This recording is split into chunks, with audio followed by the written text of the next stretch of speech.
They said Omegas were born to disappear when Alphas commanded it, but as Kay stood alone among the bodies of enemies that should have torn her apart, her scavenged sword steady in trembling hands, she realized the lie was finally over. Through the acrid smoke of the battlefield, the war horns of the Alpha King himself echoed across the blood-soaked field. King Alaric Thorne didn't just see a survivor. He saw a ghost of a dead dynasty. Behind him, 50 elite warriors watched in a silence, so heavy it shook the earth. They had come to find a massacre of Omegas. Instead, they found a young woman whose eyes flashed with the silver fire of a king. One question burned in Alaric's mind. Who is she?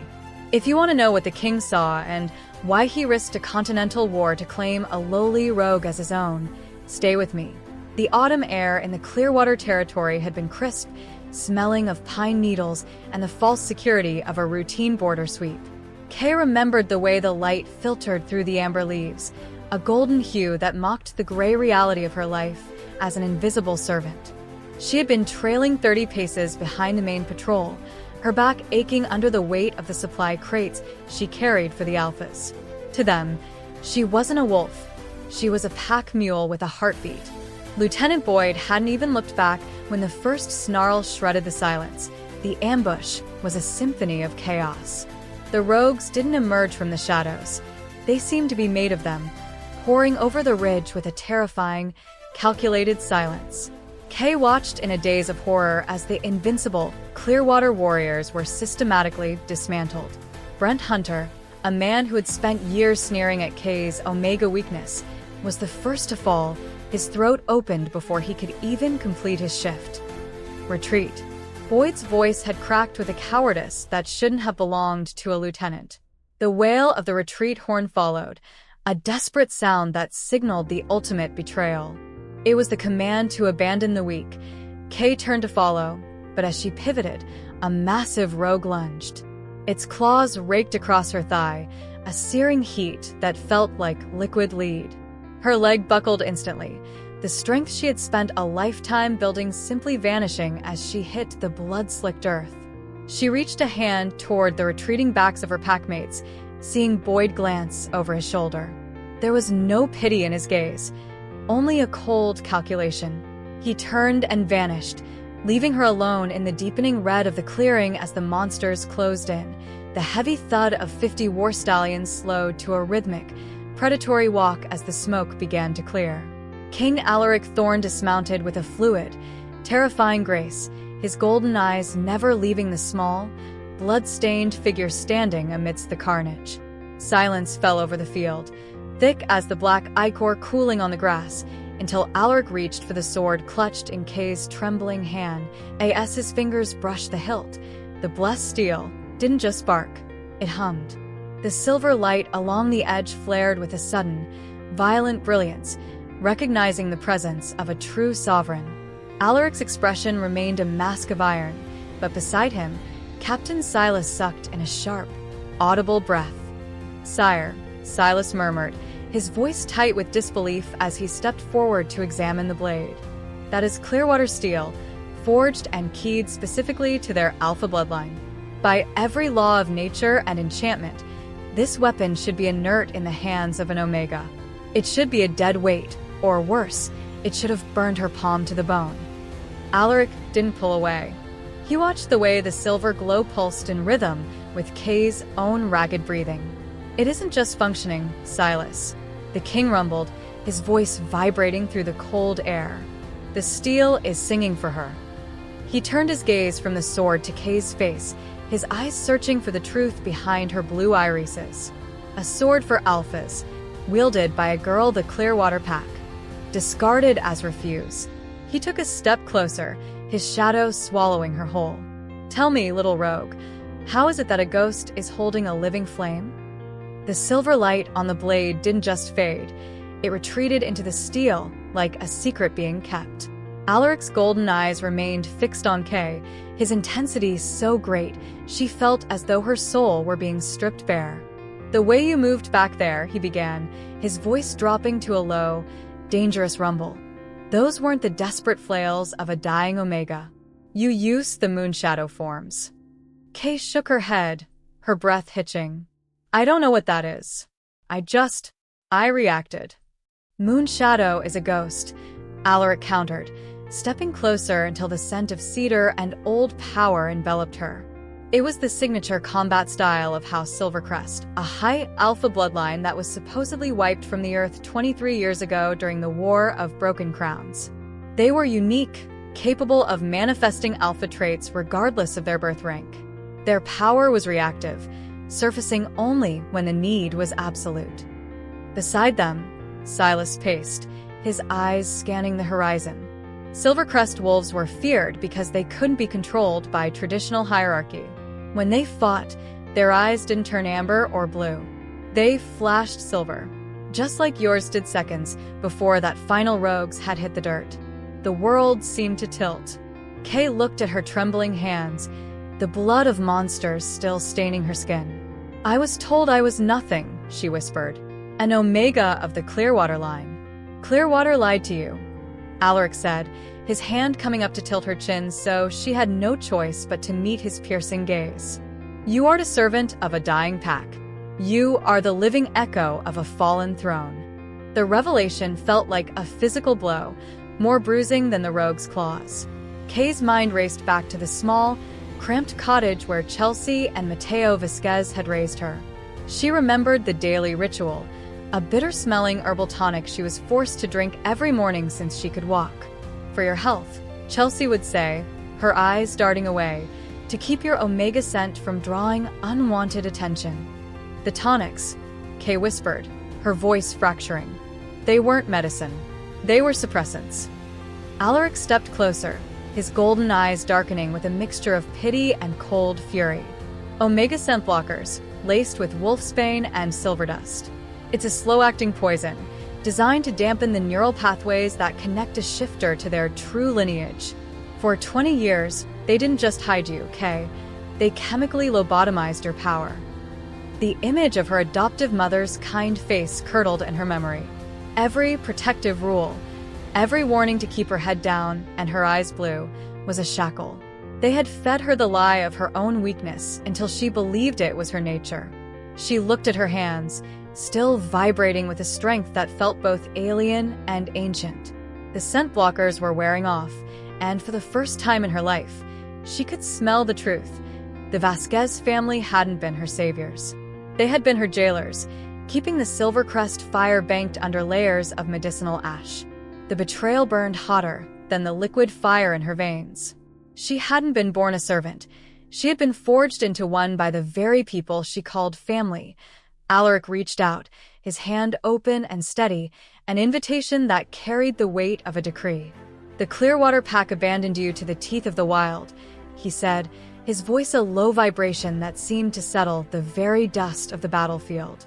"They will come back for you, not out of love, but because they realize they let a son slip through their fingers. Accept my protection, Kaelen. Come to the Northern Territories, and we will peel back the layers of every lie they fed you."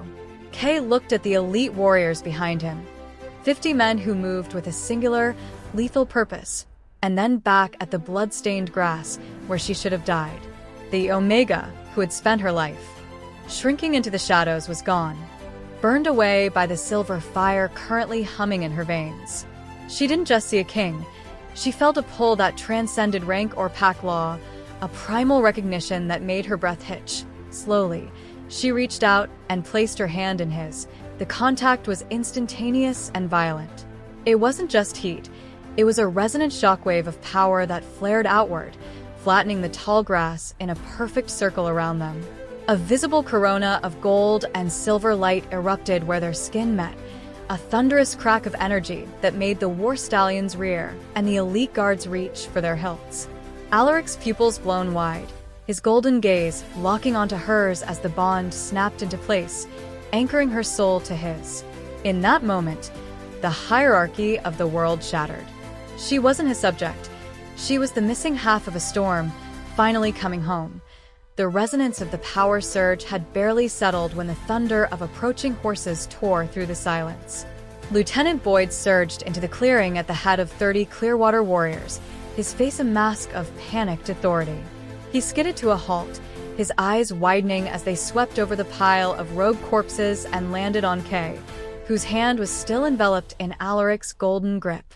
"Your Majesty," Boyd shouted, his voice high and strained, masking the cowardice that had driven him to flee hours earlier. "I see you've found our stray. We apologize for the trespass and the mess. My men will take custody of the Omega now and return her to the Clearwater territory for processing." Kay felt a cold shiver of the old fear, but it died the moment Alaric's fingers tightened protectively over hers. The king didn't turn to face Boyd immediately. He let the silence stretch until the Clearwater horses began to fret under the weight of his mounting killing intent. When Alaric finally looked at the lieutenant, his golden eyes were twin suns of icy judgment. "You call her a stray," Alaric rumbled, his voice carrying the weight of a mountain. "You call the woman who stood alone against a horde while you ran like a cur property?" "She is a member of my pack, sire," Boyd stammered, reaching for his hilt. "By pack law, she belongs to. By royal decree, she is mine," Alaric interrupted, the sheer force of his alpha command dropping Boyd's horse to its knees. "You abandoned her to the teeth of the wild. You forfeited your claim the moment you blew the retreat. Kaelen Vance is now under the protection of the Northern Throne. If you wish to process her, you'll have to go through 50 of my elite and me." The Clearwater warriors stood frozen, stunned into a deathly silence. Never in history had a king claimed a rogue Omega with such violent finality. Boyd's hand fell from his sword, his face ashen, as he realized he wasn't looking at a servant anymore. He was looking at the woman who had just started a war. As the dust of the confrontation settled, and the Clearwater wolves retreated like whipped curs, the silence of the northern woods began to pull at the locked doors of Kay's mind. Resting her head against the cool leather of Alaric's saddle, she closed her eyes, and the gray fog of her childhood finally began to burn away. It wasn't the bitter tonic of the Vasquez family she tasted now, but the metallic tang of blood and the scent of wood smoke, the scent of a mother she had been forced to forget. The vision hit her with the heat of a physical flame. She saw a woman with eyes like molten silver, her back straight, and her hands calloused by the weight of a blade. This wasn't the submissive Omega she had been told her mother was. This was a warrior queen. "The world will try to tell you that you are small, Kaelen." The woman's voice echoed from a distance of 20 years, vibrating with a power that shook Kay to her core. In the flickering firelight of a hidden cellar, her mother had moved with the same Moonshadow, fluid grace Alaric had recognized on the battlefield. She had guided Kay's tiny, 4-year-old hands through the lethal arcs of the Silvercrest forms, masking the training as a game of shadows. "Hide the fire in your veins, my little ember. Keep it dark until the day the mountain calls for the sun." Kay gasped, her eyes snapping open to find Alaric watching her with a tethering intensity. The slaughter of House Silvercrest hadn't been an end. It had been a pause. Her mother hadn't just died. She had spent her final breaths ensuring the deadliest bloodline in history survived in the one place no one would think to look, behind the frightened eyes of a servant. The embers were no longer hiding. They were starting a forest fire. The sanctuary of Alaric's northern stronghold was shattered not by a horn, but by the sudden, sickening absence of sound. The perimeter wards, ancient and keyed to the royal bloodline, flickered and died as a creeping, unnatural frost climbed the stone walls. The enemies who had spent 2 decades celebrating the extinction of the Silvercrest line had finally tracked the scent of the awakening fire. They didn't come with the honorable challenge of a pack. They came as a tide of shadow spawn, the same void-touched monstrosities that had been used to butcher Kay's ancestors in their sleep. The air in the great hall turned frigid, smelling of ozone and grave dirt. Alaric was on his feet in a heartbeat, his claws extending as he pulled Kay behind the shield of his massive frame. "They're here," he growled, the vibration shaking the floorboards. Outside, the night erupted in the high-pitched shriek of steel meeting shadow. The breach was total. The conspirators had used a backdoor frequency, a geometric weakness in the fortress's spiritual architecture that only someone who knew the Silvercrest secrets could have exploited. Shadows detached themselves from the corners of the room, coalescing into tall, faceless hunters draped in tattered obsidian silk. These were the erasers, the silent executioners of the high Alpha families. They hadn't come for land or gold. They had come to finish the genocide they had started 23 years ago. As the first hunter lunged, its blade whistling toward Kay's throat, she didn't shrink away. The memories of her mother's training snapped into place, and her eyes flared a brilliant, blinding silver. The shadows had come for a girl, but they were about to find a queen who had finally stopped hiding. The great hall became a vortex of silver and gold as Kay's true nature finally tore through the last of her chemical shackles. She didn't just fight. She commanded the very air, her voice ringing out with a frequency that forced the faceless erasers to stagger. "Shields up. Center formation," she commanded, and to the shock of every veteran in the room, Alaric's elite guard moved instantly to her whim, their bodies reacting to her high alpha authority before their minds could even process the shift.